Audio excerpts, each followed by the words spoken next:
He's forged his career and reputation in this country, making his British League debut in 1967. Over the intervening 17 years, he's been with Newcastle, Wolverhampton and finally Coventry. Dave Lanning takes us through Ole's distinguished career. Ole Olsen was an unknown 20-year-old when he first arrived in British Speedway on April the 24th, 1967, possessing just a bike, £75 and a very special talent. His mentor was another track immortal, Ivan Major, who skillfully guided him through his early track career. His progress was sensational. By 1971 in Sweden, he was crowned World Speedway Champion for the first time. And it was obvious there were more titles to come. Here he comes, and let's just let the crowd of Wembley take over to salute the new Speedway Champion of the world, Ole Olsen of Wolverhampton in Denmark. And here he comes now.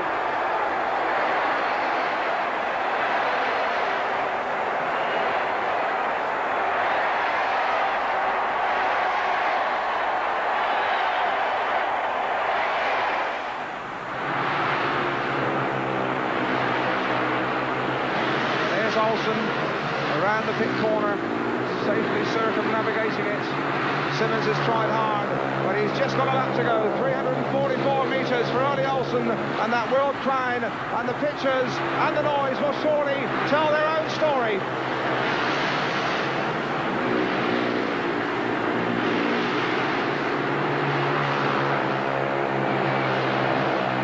There it is.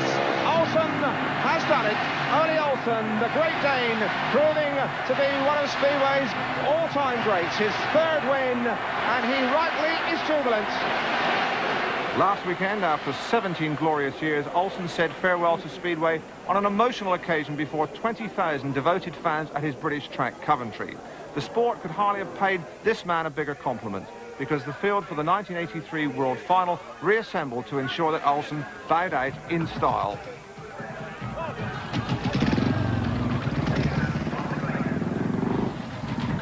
These aspiring juniors over from Denmark for the day emphasised that it wasn't just his on-track ability that elevated Olsen into Speedway's all-time great. He inspired his nation Denmark and almost single-handed trained successive generations of kids like these to become world champions. It was a job that ITV caught him doing 10 years ago. If you think I'm going to give all the secrets away, you're wrong. We keep that in Denmark, you see.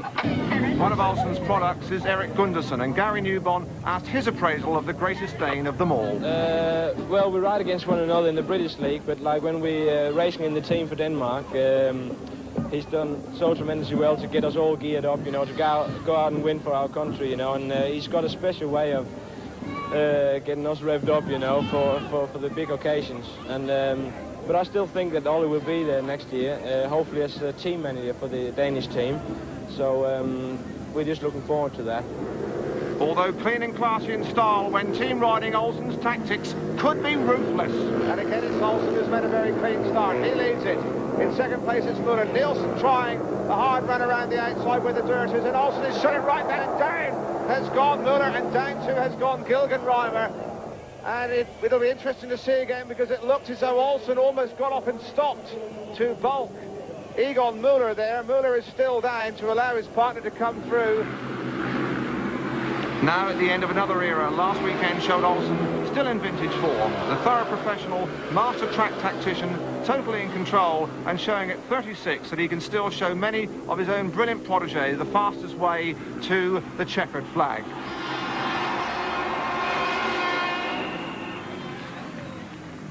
Idolised at Coventry, Olsen has admirers worldwide. Here's the new world champion from West Germany, Egon Muller.